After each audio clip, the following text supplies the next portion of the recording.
Malumumuz birkaç gün önce Peygamber Efendimiz sallallahu aleyhi ve sellemin kutlu doğumu münasebetiyle Afganistan'da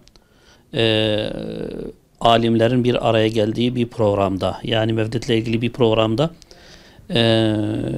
bir intihar saldırısı sonucunda birçok alim hayatını kaybetti ve bir o kadar da yaralı söz konusu oldu.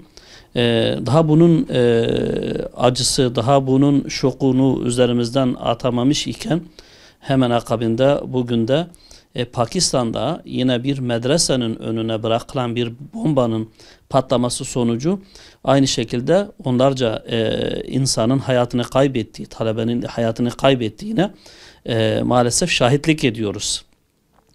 Şüphesiz ki bunlar acı gerçekler. Birileri aslında bu mukaddesatlarımıza, alimlerimize ve bu dinin toplum tarafından daha iyi anlaşılması için hizmet eden bu kesime yaptığı bu saldırıyla kanaatimce dinin kendisine saldırı yapılıyor. Alimlere yapılan saldırı, medreselere yapılan saldırı şüphesiz ki dinin kendisine yapılan bir saldırıdır. Bu insanlar ortadan kaldırılırken bunlarla beraber dinin ortadan kaldırılması hedefleniyor kanaatimce. O yüzden ittihat olarak her şeyden önce bu tür girişimleri, bu tür katliamları, bu tür saldırıları şiddetle kınıyoruz, nefretle kınıyoruz ve telin ediyoruz. Elbette alimin ölümü, alemin ölümüdür. Bu kadar insan bir arada bu şekilde hunharca katledilmesi maalesef büyük bir kayıptır İslam alemi olarak.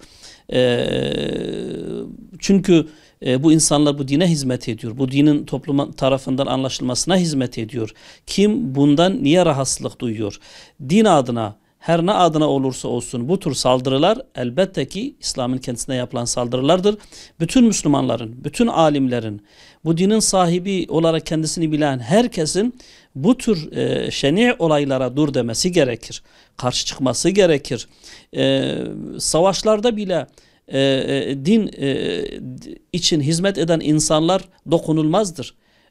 Zayıf insanlar, kadınlar, çocuklar, yaşlılar dokunulmaz iken dinimizde savaşlarda bile bu böyle iken maalesef bugün İslam ülkelerinde bu tür olayların yaşanıyor olması aslında millet olarak ne hale geldiğimizi, Müslümanlar olarak ne hale geldiğimizin acı bir göstergesidir.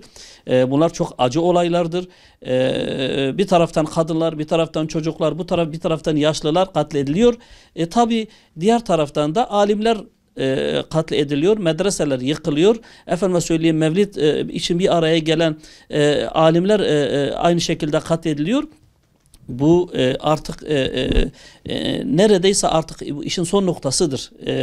Dolayısıyla herkesin bu hususta sesini yükseltmesi lazım, dur demesi lazım.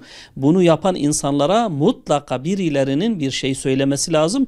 Aksi takdirde bu din bütünüyle ortadan kaldırılmak isteniyor. Bu toplum dinsiz bir hale dönüştürülmek isteniyor. İslamsız bir hayat, İslamsız bir nesil ortaya çıkarılmak isteniyor. Bu tür katliamlarla hiç kimse başka bir ifadeyle bunu tarif edemez.